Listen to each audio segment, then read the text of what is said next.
Hello दोस्तों, आज हम बात करेंगे महाड्रेल कफ सिरप की।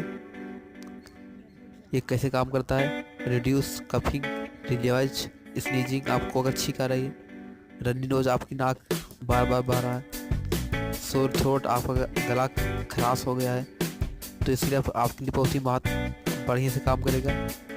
इसका नाम है महाड्रेल कफ सिरप। अगर हम इसकी प्राइस की बात करें तो आपको मिल जाएगा ये 69 रुपये का। आपको एक बात ध्यान देना है, 4 से 6 घंटा अगर आप पी रहे हैं इसको, 4 से 6 घंटे के बाद ही पीना है आपको।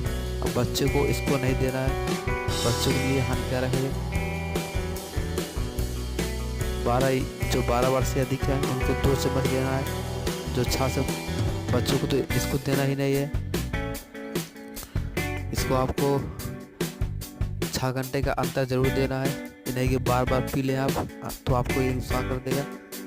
आप इसको आराम से ले सकते हैं, टाइप से ले सकते हैं। अगर आपको ज़्यादा खांसी आ रही है, आपको स्नीज हो रहा है, छींक आ रहा बार बार, सर्दी हो रही है, तो आप इसको ले सकते हैं। तो मेरे चैनल को आप सब्सक्राइब कर लीजिए, लाइक करिए, शेयर करिए। आज